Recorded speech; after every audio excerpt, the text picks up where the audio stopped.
Siempre que trabajamos con animaciones es muy importante contar con sistemas para poder medir el tiempo. Hemos visto en el anterior video tutorial el uso de timers que se activan cada cierto tiempo predeterminado. Pero podemos también crear animaciones basadas en tiempo real, lo que significa que no se basen en un intervalo de tiempo arbitrario, sino en el tiempo que ha pasado entre dos pasos de la animación. Por eso este tipo de animaciones basadas en tiempo real tienen primero que calcular el tiempo que transcurre entre paso y paso. Una vez que sepamos ese tiempo, tenemos que mover los objetos de acuerdo con la diferencia de tiempo. Por ejemplo, si la primera vez es una décima de segundo y el intervalo de la segunda vez, el segundo paso, son 2 décimas de segundo, los objetos se moverán 2 veces más rápido después del segundo intervalo para mantener la consistencia.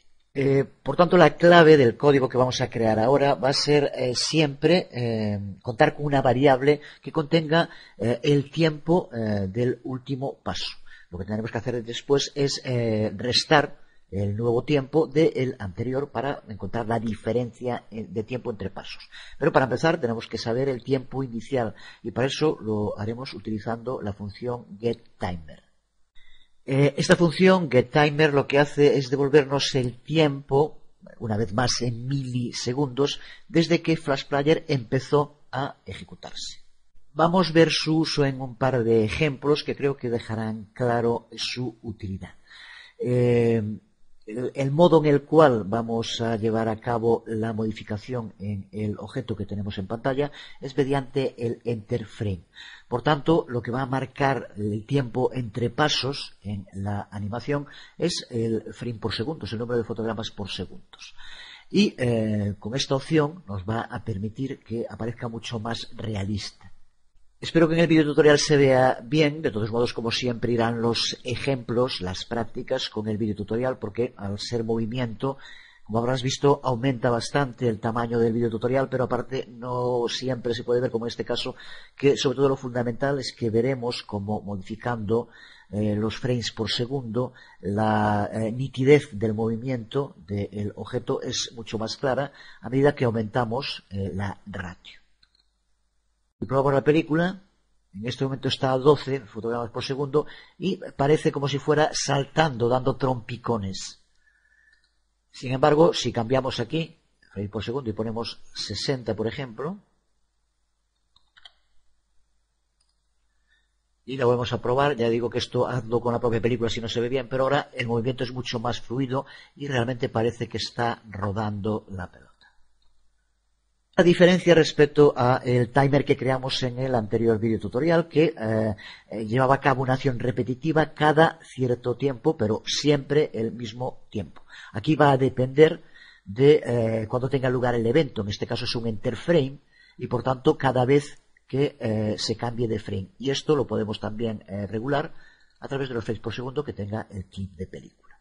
Con 60 es más fluido, con 12 se veía como iba más a trompicones. Creamos el código desde cero para empezar. Empezamos con una película que tenga exclusivamente en la biblioteca pues una bola, hecho simplemente un círculo, y que podríamos hacerlo también mediante código, pero simplemente también podemos arrastrarlo al escenario y vamos a darle como nombre de instancia bola.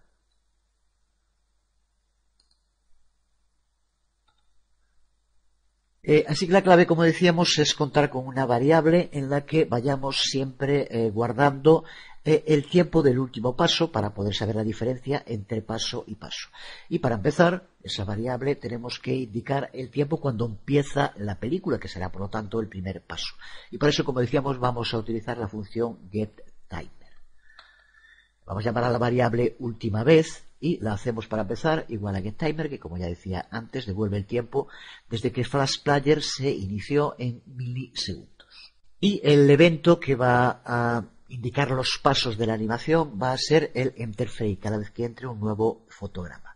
Así que creamos un listener ligado al evento enter frame y que llame a una función que vamos a llamar, por ejemplo, animar bola.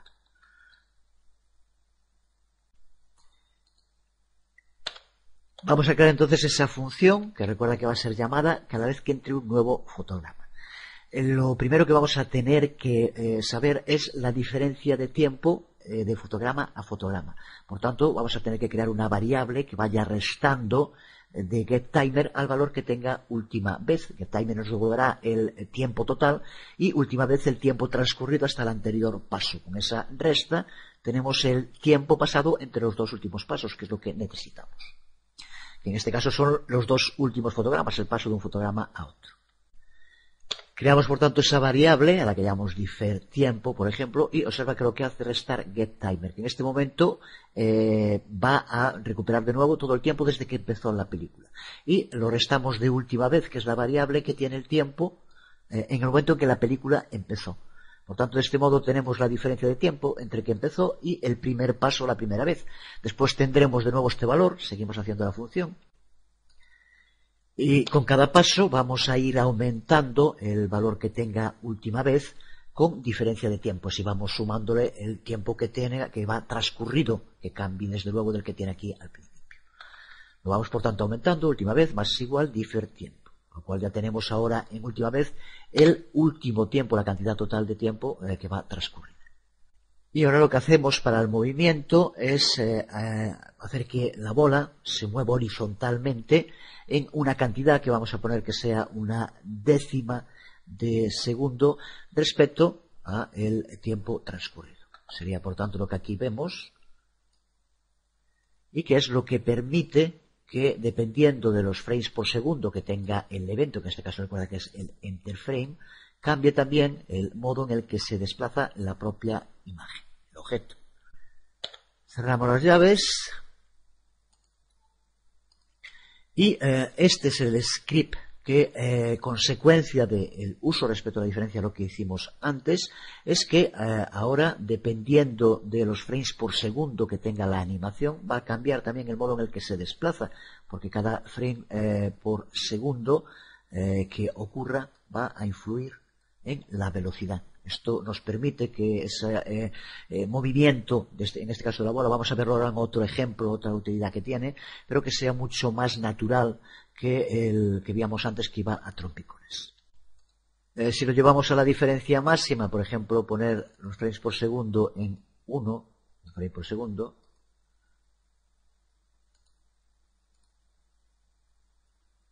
vemos como realmente va dando saltos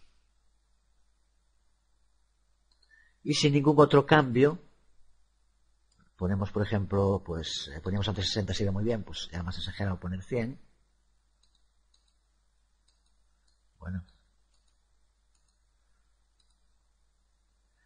Y observa cómo la velocidad es la misma, pero ahora es mucho más natural el desplazamiento de la bola, porque la velocidad se adapta a los frames por segundo con este tipo de animación basada en tiempo real. Pero como decía, podemos darle también otra posible utilidad, que en este caso es cuando el evento mueva un objeto que a su vez tiene movimiento, que es lo que ocurre, ya trabajamos con él en el anterior video tutorial con esta imagen. ¿Qué ocurre? Que de nuevo los frames por segundo van a influir en el modo en que veamos la velocidad del clip de película. Lo probamos, por ejemplo, con una velocidad de 10 y observa el desplazamiento del clip y los pasos que da el objeto. Mira la diferencia si ponemos, por ejemplo, 50, sin cambiar nada más, el código es exactamente el mismo.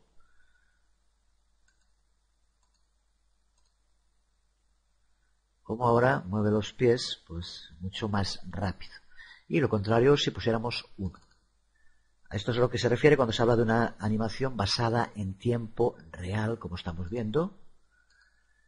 Dependiendo de los fotogramas por segundo, ahora, como vemos, va de nuevo también moviéndose, pero con un desplazamiento de los pies mucho más lento. Utilizamos este segundo ejemplo, es exactamente el mismo, simplemente le llamamos como nombre de la instancia camina, y también en el código cambiamos desde luego bola por camina, y la función también le llamé, en vez de animar bola, animar camina, pero el resto es exactamente igual, como puedes ver. Pero con las animaciones basadas en ActionScript podemos hacer más que mover un objeto a lo largo de una ruta predeterminada. Podemos también darle propiedades físicas y hacer que se mueva como un objeto lo hace en el mundo real. Estas animaciones basadas en las leyes físicas pueden a su vez estar basadas en fotogramas o basadas en tiempo. Vamos a construir un ejemplo de animación basada en tiempo usando velocidad y gravedad para indicar cómo debe moverse el objeto tanto horizontal como verticalmente. Es decir, que cuando hablamos de velocidad nos referimos tanto a la velocidad del movimiento como a la dirección de ese movimiento. Cuando hablamos de gravedad nos referimos exactamente a eso, a la constante de aceleración que atrae los cuerpos hacia el suelo, que definía también aquel sargento chusquero explicando balística al decir que los obuses descendían debido a la ley de la gravedad y que si no existiera esa ley seguirían cayendo por su propio peso. Pues eso.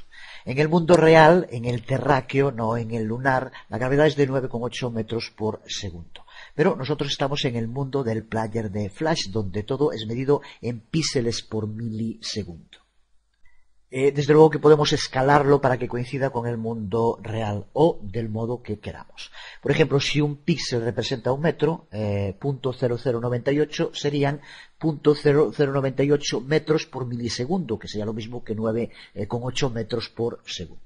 Pero podríamos del mismo modo usar 0,01 o usar 7 o el valor que quisiéramos, adaptándolo a aquello que quede correcto para que se vea en nuestra aplicación. No será lo mismo si queremos construir una simulación científica que si queremos construir un juego.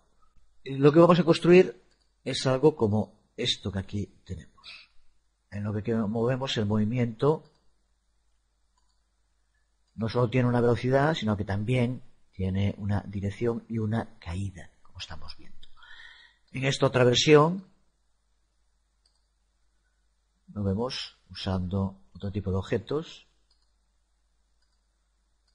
pero también con el mismo tipo de código. Ya con una nueva película, para empezar, en la que tenemos solo en la biblioteca la misma bola que utilizábamos en el anterior ejemplo. Y en el código vamos a empezar por indicar la gravedad que vamos a usar. En este caso vamos a usar 9,8 píxeles por segundo, 0,098 píxeles por milisegundo. Pero recuerda que ni mucho menos tiene por qué ser así, esto podemos modificarlo y no estaría nada mal que una vez creado cambies estos valores y veas el resultado, como cambia también en la película. Y a continuación vamos a definir la velocidad de inicio para el objeto. Pero velocidad, como decía antes, en el sentido tanto de velocidad de movimiento como de dirección en la que va a ser ese movimiento. Por tanto, vamos a tener que usar dos variables, a las que llamaremos dx y dy, que representen el cambio en la posición horizontal y el cambio en la posición vertical. Son los dos juntos los que van a representar esa velocidad, la velocity, que indica tanto la velocidad de movimiento como la dirección en la que va a ser ese movimiento. Vamos a definir las variables de dx y dy. Dx indicará la velocidad horizontalmente y dy verticalmente. La hacemos .2, por tanto serán .2 píxeles por milisegundo, y la vertical, que va a ser en caída, menos .8, serán menos .8 píxeles por milisegundo. Para controlar la animación vamos a crear un listener enterFrame y también vamos a utilizar getTimer para tener el tiempo de inicialización. Esta parte, por tanto, es exactamente igual a la que utilizábamos en el anterior ejemplo. Creamos una variable con el mismo nombre, última vez, y usamos la función getTimer para tener el tiempo desde que se inicia la película Flash. Y posteriormente un listener usando como evento enterFrame y que va a llamar a una función que llamamos animar. Y por último vamos a crear la función que sea la que controle cada paso de la animación, que en este caso va a ser cada fotograma, porque estamos usando enterFrame. Función que lo primero que va a hacer es calcular el tiempo que pasa entre paso y paso, entre fotograma y fotograma. Para obtener esa diferencia de tiempo lo hacemos también como en el anterior ejemplo, en la que empezamos por hallar la diferencia de tiempo usando getTimer, que recuerda que en cada momento es el tiempo que lleva la película, y le restamos última vez para que en cada fotograma tengamos el tiempo justo. Y después vamos aumentando última vez con la diferencia de tiempo para que vaya marcando el tiempo justo menos el último paso, que es lo que resta aquí. Esta parte sigue siendo exactamente la misma que hacíamos en el otro ejemplo, basado en tiempo. Y esta diferencia de tiempo es la que nos va a permitir determinar también cuál es la gravedad, que por tanto se adaptará a la velocidad de los fotogramas y le dará más naturalidad a la caída. Así que hacemos de I igual a la gravedad multiplicado por tiempo, por el valor que en cada momento tenga la diferencia de tiempo, esta variable, que es la que va marcando el tiempo entre cada fotograma.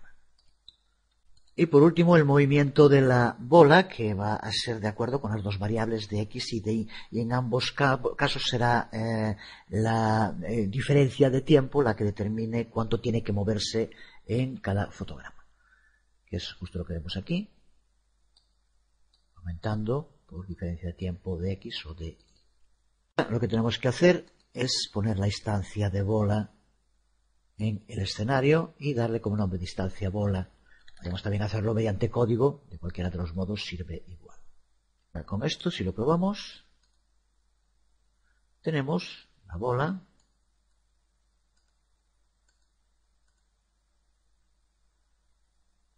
con este desplazamiento, elevación, y basado en tiempo, por lo tanto, también podríamos modificarlo con los frames por segundo, y también los valores que pusimos a la gravedad, y ver los resultados finales, cuál se adapta mejor a lo que queremos para nuestro proyecto.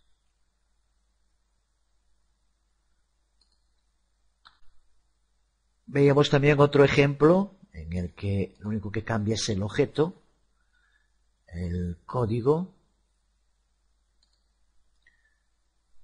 es el mismo. Incluso aquí queda también como nombre bola, simplemente arrastra una instancia. Y aquí le pones bola, aunque no tenga nada que ver, simplemente con esto no hay que cambiar nada en el código. Vemos el resultado que veíamos antes. Esta imagen es transparente, son PNGs, también irá el pie de película para que lo veas y también puedes modificarlo. Y como veíamos esta otra versión con un fondo que pues simplemente le da un poco más de realismo. Y también el uso de las imágenes transparentes, que desde luego tiene un resultado, creo que bueno.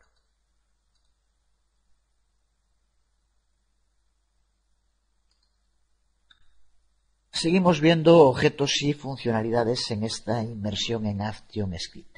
Vimos cómo mover sprites o clips de película y también vimos cómo aceptar entradas de usuarios.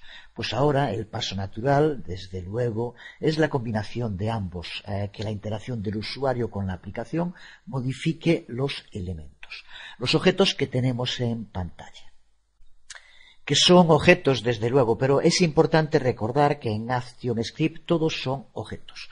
Lo es una bola que tenemos en el escenario o un personaje que se mueva por el escenario, pero lo es también el timer que controla el movimiento, aunque no se vea como un objeto.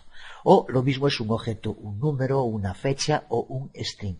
O incluso como es un objeto, una función, porque en ActionScript 3.0 también las funciones son objetos. Al crear una función se crea un objeto que no solo se puede pasar como parámetro a otra función, sino que además tiene propiedades y métodos asociados, como ocurre con todos los objetos. Sobre todo esto profundizaremos después de esta primera inmersión. Pero de momento que quede claro que cuando hablamos de objetos en programación no nos referimos solo a objetos reales o físicos, sino también a objetos funcionales, operativos o procedimentales. Pero antes de seguir, un pequeño inciso, así que si no te interesa el tema, adelanta la película unos 5 minutos, que será lo que dure. Ponía estos días en la página una noticia basada en un vídeo de promoción de Barack Obama en su intento por lograr la nominación del Partido Demócrata a la presidencia de los Estados Unidos. Tanto lo que dice como el modo en el que lo dice llega y me cuento entre aquellos que se emocionan al escucharlo, como en mi caso hace muchísimo tiempo que no me emocionaba ningún político. Creo que en sus discursos llega a esa importantísima parte emocional del ser humano, pero despertando lo mejor de la naturaleza humana, como hicieron en su momento Gandhi o Luther King. Pero no va de Barack Obama este comentario, sino de el respeto hacia la gente de la que aprendes. En el vídeo terminaba diciendo que más allá del desastroso presidente actual que padecen en ese país, admiro muchas cosas de Estados Unidos del que tanto aprendo cada día. Recibí un email de una persona que decía que nunca ha aprendido nada bueno de ese país. Pues bien, ¿qué voy a decirle? Él se lo pierde. En mi caso personal, lo que llevo haciendo en la red desde hace unos 8 años, sea mucho o poco, desde luego para mí, y subrayo lo de para mí muy importante, se debe sin duda a la propia red y la cantidad de información de calidad y totalmente actualizada a la que me ha permitido acceder. Pero verdad objetiva. De la información que utilizo, más del 90% está en inglés. Y de ese 90%, más del 90% está publicada en los Estados Unidos. Eso es así. Yo no sé si está bien o si está mal, pero es la realidad objetiva. Pero esa información son también personas que se encuentran detrás con nombres y apellidos que han escrito, han aportado sus trabajos y que me han enseñado mucho, y creo que de bien nacidos es ser agradecidos. Y son a esos americanos o a esos estadounidenses a los que les estoy muy agradecido. Los que me han enseñado y me siguen enseñando cada día, no demagogias baratas ni revoluciones que van a cambiar el mundo y al final lo convierten en un desastre, sino el trabajo constante, el esfuerzo, la búsqueda de la calidad y de la excelencia. Desde luego que en los Estados Unidos hay muchos George W. Bush, por desgracia, pero también hay muchos Walt Whitmans, muchas Emily Dickinson, o Steve Jobs, o Rayleigh, Jesse James Garner, mucho Richard Stallman, nacido en Manhattan, en el corazón de Nueva York, o incluso muchos Linus Torvald o Bjarne Stroutus, que, aunque no han nacido en ese país, es allí donde trabajan, escriben y siguen enseñándonos. Simplemente a eso me refería y sin complejos de ningún tipo. Al contrario, creo que la ventaja en temas de nuevas tecnologías que ha alcanzado los Estados Unidos es una realidad objetiva que puede ver cualquiera con un solo ojo. Ante eso se pueden tomar dos posturas: reconocerlo, aceptarlo e intentar aprender de ellos, de los mejores. La otra postura, que por desgracia estoy tan acostumbrado a ver cada día, que suele ser la propia de la gente frustrada y acomplejada, que no son nunca capaces de reconocer que alguien pueda hacer algo bien, que usan toda su energía no para intentar aprender o mejorar, sino que la usan justo porque han perdido toda confianza en ellos mismos para intentar desprestigiar, minusvalorar o despreciar el trabajo de los demás. En hacer apología de la ignorancia, en definitiva. La envidia, siempre tan destructiva, sobre todo para los que la padecen. Porque un envidioso, antes que nada y por encima de todo, es una persona que se avergüenza de sí mismo. Cuando uno tiene confianza en sí mismo, creo que le es mucho más sencillo reconocer los méritos de los demás y no dedicar sus energías para deshacer, sino para crear, para hacer. Creo que en el fondo es la misma mentalidad NBA, que tendrá que ver la NBA en todo esto, dirá alguno ahora. Hace unos 20 años, cuando la NBA empezó a seguirse en España de modo regular, empezó primero como una afición que acabó en auténtica veneración. Se reconocía la enorme calidad de ese baloncesto, muy superior al europeo en aquel momento. No todos lo veían así. A algunos les parecía que había que defender lo propio, que los sentimientos patrióticos tienen que estar por encima de la realidad y que los nuestros eran los mejores y punto. No fue así, en parte, todo hay que decirle, porque a los medios de comunicación no les interesaba. Para ellos la NBA era un muy buen negocio que vendía y dejaron los chauvinismos baratos a un lado. Pero eso hizo que toda una generación creciera viendo a los mejores, aprendiendo de ellos. Eso no hizo que el nivel de baloncesto bajara en este país, sino al contrario, dio lugar a una generación de nuevos baloncestistas, campeones del mundo, varios de ellos jugando ahora en la NBA y muchos otros haciendo baloncesto en Europa, que ahora sí, en muchos niveles, es comparable al que se hace en la NBA. Aprendieron de los mejores. Pues ojalá algo así pase en el mundo de las nuevas tecnologías y por el mismo medio, que creemos aprendiendo de los buenos y no destruyamos despreciando su trabajo y despertando esa parte oscura y negativa del ser humano. Así que gracias por enseñarme tanto cada día, porque es verdad, y si no lo dijera sería un auténtico desagradecido. Y ojalá que Estados Unidos le siga ofreciendo mucho de lo bueno que le ha aportado a este mundo y poco o nada de lo malo que también ha sido cantidad. que en el fondo es lo mismo que pasó en su momento con España, con Gran Bretaña, con sus imperios, con sus cosas negativas y positivas. O, como ocurre en cualquier país, capaz de dar, como Chile, un Pablo Neruda y un Pinochet, o una Argentina capaz de dar un Borges o un Carlos Gardel, pero también un Videla. Así que sin ningún tipo de complejos, me gusta mucho de muchas cosas de ese país y realmente me parecería un magnífico presidente Barack Obama, desde luego. Volvemos a lo nuestro. Vamos a ver cómo podemos mover sprites por la pantalla, que en general suelen ser movidos bien con el mouse o bien con el teclado. Para el teclado suelen utilizarse las teclas de las flechas, mediante las cuales controlamos el sprite. En el anterior video tutorial vimos cómo determinar si la barra espaciadora estaba pulsada. Pues podemos usar esta misma idea para determinar si las teclas flecha y cuál de ellas está pulsada. Porque aunque estas teclas flecha no tienen una representación de carácter visible, sí pueden ser representadas por los códigos clave que hemos escrito aquí sobre las teclas, el 37, 38, 39 y 40, en el mismo sentido de las agujas del reloj. Vamos a crear algo similar a lo que vemos aquí en pantalla. El desplazamiento de la figura es moviendo las 4 teclas, con lo cual podemos moverlo arriba abajo, izquierda derecha, pero también combinando hacia abajo derecha, o hacia abajo izquierda, hacia arriba derecha, hacia arriba izquierda, pulsando 2 teclas a la vez. Si pulsamos a la vez de derecha e izquierda, se para porque se contrarrestan, y lo mismo con arriba abajo. Bueno, como vemos, podemos moverlo mediante las 4 teclas.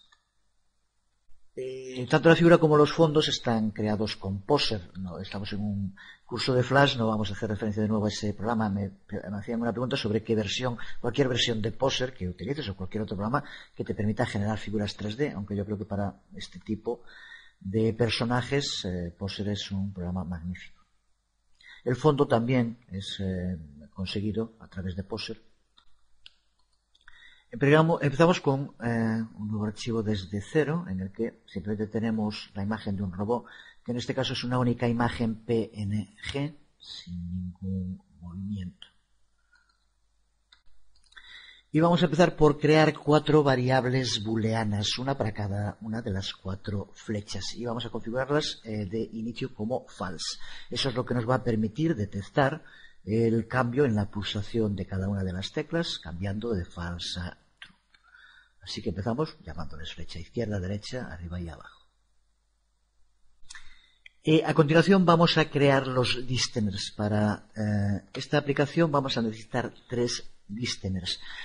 Uno para key down, cuando la tecla esté pulsado, otro para key up, cuando la tecla sea liberada, y también un listener enter frame, para que el sprite se mueva tan a menudo como la pantalla se actualiza cada vez que cambiemos de fotograma. Así que vamos a crear esos 3 listeners. Un primer listener para key down, que recuerda que tenemos que aplicarlo cuando son de tecla al stage, y que va a ser justo ese evento key down, y una función que crearemos después, a la que llamamos tecla pulsada. Un segundo listener para el evento de teclado key up, y otra función que crearemos, tecla liberada. Y un tercer listener para el evento enter frame, que es con el que vamos a controlar el movimiento del robot, con una tercera función llamada mover robot. Y ahora el resto del código es crear estas 3 funciones. La primera, tecla pulsada, para el evento key down, que en este caso lo que vamos a hacer es configurar las variables boolean para cada una de las flechas a true, en caso de que esté pulsada. Creamos por tanto la función que va a responder a un evento de teclado, y ahora lo hacemos para los 4 con un else if para cada uno de ellos, en caso, determinando la que esté pulsada, utilizando el código que veíamos antes.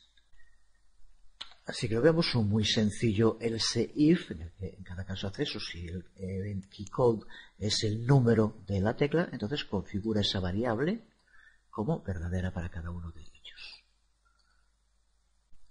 A continuación creamos la función tecla liberada, que vamos a pegarla ya completa toda porque es exactamente lo mismo, solo que lo que hace es configurar cada una de las variables a false, que será cuando se deje de pulsar. Por tanto, no tiene tampoco nada que explicar. Y por último creamos la función moverRobot, que nos va a permitir, mediante el uso de estos valores booleanos, true o false, determinar si tiene que moverse y en qué dirección tiene que moverse. Para empezar vamos a indicar una velocidad de movimiento. Vamos a poner 5, pero ahí podríamos poner la que quisiéramos. Recuerda que este es un evento interframe, por tanto, cada vez que pasa de fotograma, con lo cual también cambiando la velocidad a los frames por segundo, también podemos modificar el movimiento. Así que creamos la función y la variable speed, a la que vamos a darle un valor de 5 de entrada.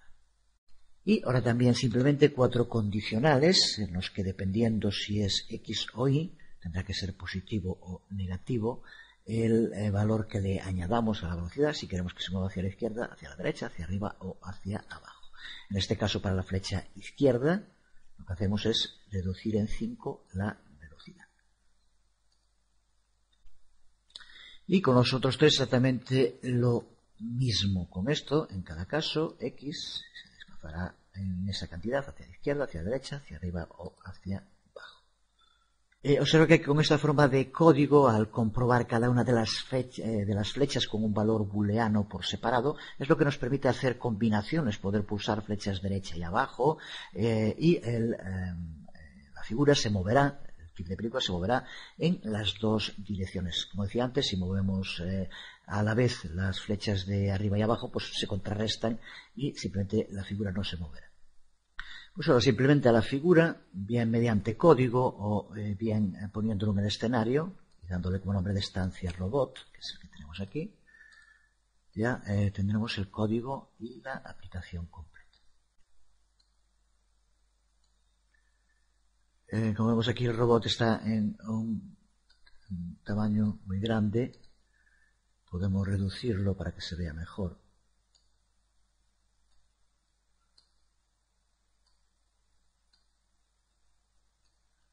Vamos a ponerlo, por ejemplo, este tamaño.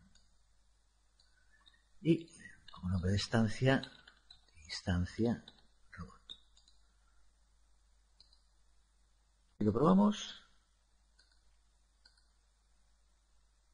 Aquí lo tenemos y ahora muevo flecha arriba, flecha abajo, derecha, izquierda, pero ahora si pulso arriba derecha, o si pulso arriba izquierda, o si pulso abajo derecha, abajo izquierda, como vemos se mueve en las dos direcciones a la vez. También, como decíamos, si pulso a la vez izquierda y derecha se para, donde se contrarresta.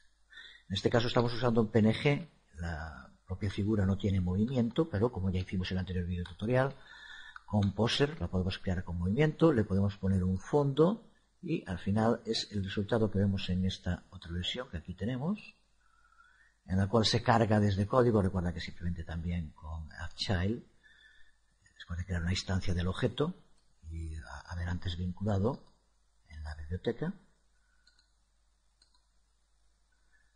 Y esta, como vemos, también ya es una imagen solo con 4 PNGs, con lo cual el movimiento, pero por defecto lo mejor en Poser es hacerlo sobre entre 12 y 18 para este movimiento de piernas, sería como mejor quedara. Pero en este caso, para hacerlo un poco más rápido, puse solamente 4.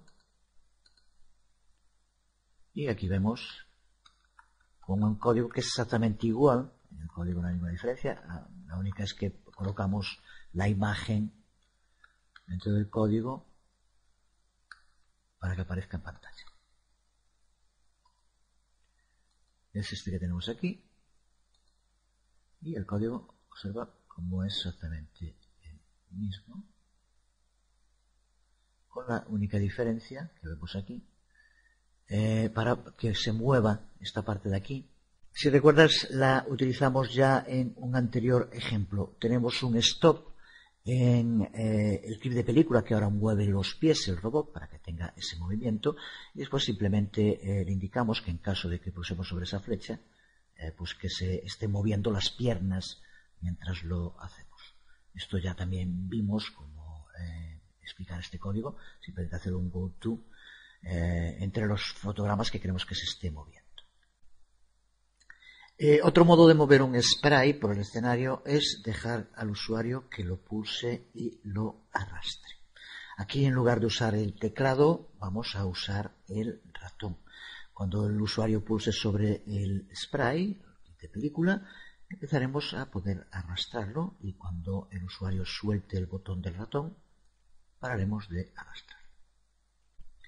Tenemos que trabajar con los eventos, por tanto, mouse down y mouse up, con la diferencia de que mientras el mouse down será sobre el propio robot, ya que es cuando ponemos el cursor y pulsamos, sin embargo el mouse up no podrá ser sobre el propio sprite, sobre el que de película, porque está ya soltado. Por tanto, ese tendremos que hacer referencia al escenario, al stage. Vamos a empezar entonces con un archivo también desde cero. Simplemente tenemos una instancia del clip de película robot, al que le damos también como nombre robot. Para llevar a cabo este tipo de acciones necesitamos sobre todo centrarnos en dos cosas. En una, en ver cómo controlar cuando el usuario pulse y cuando el usuario suelte. Pero otro también, saber cuánto se mueve el clip de película o el spray entre fotograma y fotograma. Por eso, de nuevo, igual que en el anterior ejemplo, vamos a necesitar tres listeners. Uno para el mouse down, otro para el mouse up y otro para un enterframe, que es el que nos va a permitir medir lo que se vaya desplazando el clip de película en cada fotograma. Yo creo que queda claro viéndolo en el proyecto final. Necesitamos tener, por un lado, un listener que nos indique cuando se lleva a cabo un key down sobre la imagen, cuando esté pulsado el cursor, y un keep up para cuando dejemos de pulsar. Pero necesitamos también un enterframe para saber, cuando lo estamos moviendo entre fotograma y fotograma, cuál es la distancia que se ha desplazado, y que iremos comprobando en cada fotograma mediante ese otro listener enterframe, y justo llevando a cabo pues una resta entre las distancias que se vaya moviendo entre fotograma y fotograma. Vamos entonces a escribir el código y empezamos configurando esos tres listeners. El primero, en el que el evento va a ser el mouse down, que como ya decíamos, en este caso va a ser sobre el propio clip de película, de la instancia de nombre robot, y que va a llamar a una acción iniciar arrastre robot, que crearemos posteriormente. El segundo, para el evento mouse up, que en este caso va a ser el que deje, el que pare de arrastrar el robot. Pero como ya decíamos, al dejar de estar sobre el propio clip de película, este evento va a ir sobre el escenario, sobre el stage, y no sobre el clip de película, sobre el robot. Por lo tanto, lo hacemos sobre stage, y también va a ser un evento de mouse, el mouse up, y llamará a una función que también crearemos ahora. Y en tercer listener, que va a tener como evento un enterframe, que va a ser siempre cuando esté el mouse down, y es el que nos va a permitir determinar la cantidad de píxeles que hay que desplazar entre fotograma y fotograma el robot. Ahora, al escribir las funciones, antes tener en cuenta uno de esos detalles que hace que al final el proyecto salga bien o no.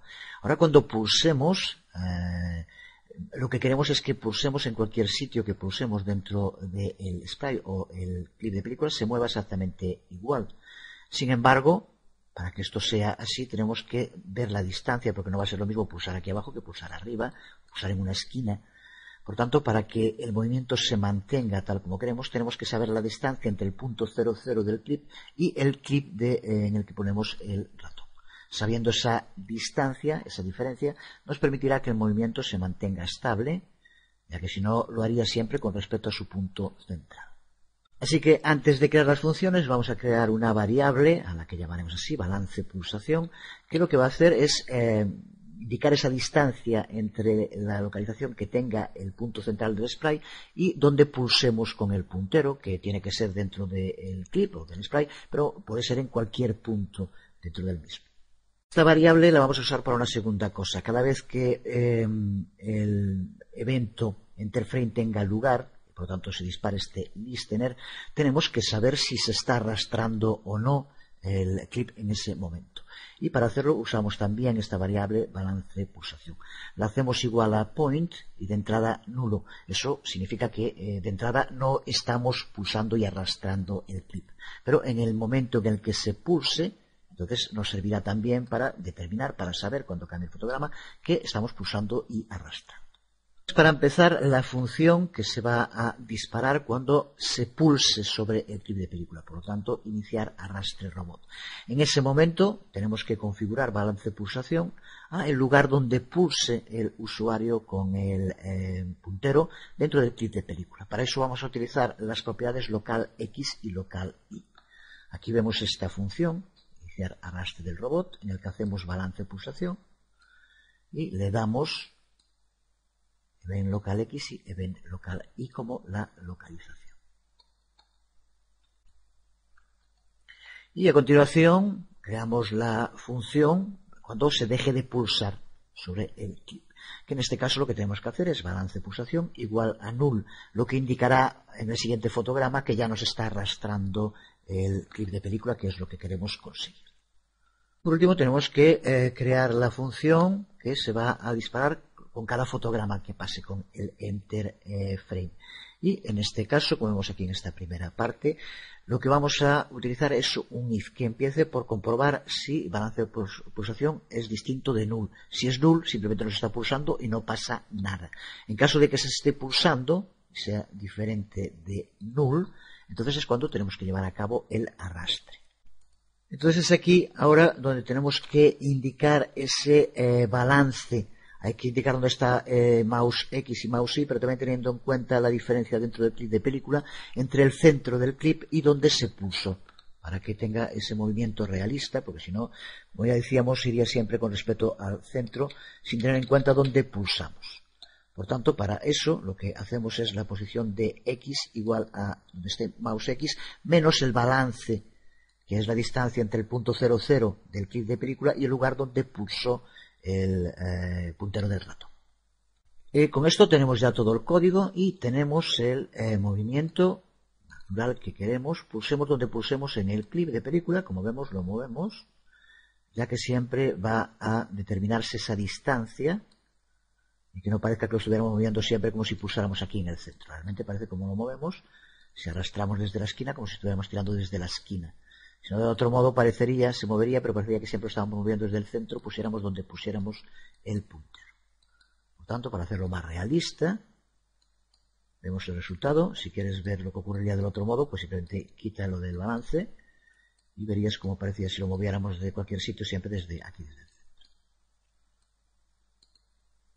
Justo ahora el siguiente tema es un tema que creo que puede estar muy bien, porque es la detección de colisiones. Cuando tenemos imágenes que se están moviendo en el escenario, pues tenemos que determinar hasta dónde pueden llegar, lo que ocurre cuando llegan a un límite, en general lo que ocurre cuando chocan, por ejemplo, dos imágenes o alguno de los límites en pantalla. Es la detección de colisiones. ActionScript cuenta con funciones en concreto para tratar con ese tema, pero de momento vamos a dejarlo aquí porque se va a hacer muy largo si no este vídeo tutorial. El próximo empezaremos justo viendo el tema de detección de colisiones y seguiremos ya en los últimos pasos con esta primera inmersión en el trabajo directo con ActionScript 3.0. Hoy nada más, os hablo Jesús Conde, nos vemos.